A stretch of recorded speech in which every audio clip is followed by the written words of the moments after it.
then somehow finds the strength to rise and run. She is the only one left. The villagers take Anne-Marie in and inform the authorities. But when they investigate the site, they only find torn scraps of fabric.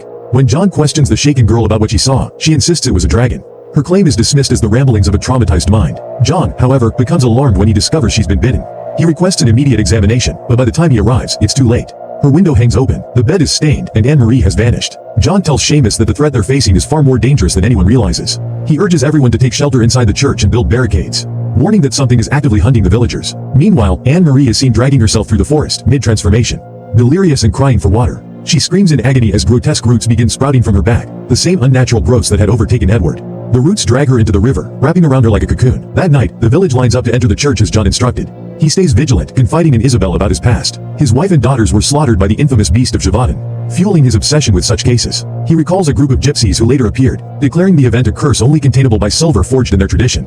Isabel tries to speak of the massacre her husband ordered. The next morning, John ventures out alone to set traps. Near a scarecrow, he spots a sunken area in the ground and starts digging, exhaustion mingling with haunting memories. His senses sharpen when he feels a presence. He glimpses the creature entering the nearby cabin. He lies in wait, narrowly avoiding his own trap. When the beast finally charges through the door, it impales itself on the stakes. John binds the creature and hauls it back to the village for an autopsy. The villagers are horrified by the sight. It is no wolf. But John isn't surprised. He warns that their battle is far from over and begins dissecting the monster's body. Suddenly, everyone jumps back as movement stirs within the creature's entrails. A slime-covered face appears, encased in a membrane. It's Anne-Marie, still alive, trying to escape. John stops anyone from helping her. He explains that once bitten, the victims are no longer human.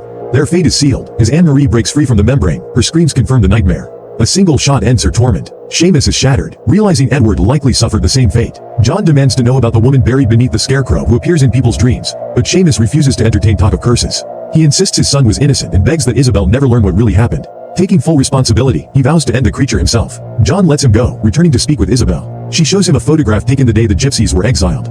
John shares that he found a Bible page in Timmy's pocket and believes the mystery lies with a buried woman and a set of silver coins. That's when Charlotte breaks her silence. She presents another page, referencing a theory that the cursed silver is the same silver paid to Judas. She reveals that Timmy had hidden a set of silver dentures in the church confessional. John retrieves them and, upon confirmation, urgently calls for the army to be summoned. While waiting, a maid named Inez collects laundry. She freezes as she notices two twisted paws behind the sheets. When a gust of wind exposes the creature, she tries to flee, but it pounces. Blood splashes across the linens as the monster vanishes into the shadows. Inez survives but tends to her wounds alone. Inside the church, John melts down the dentures and forges 4 silver bullets. Seamus returns from an unsuccessful hunt,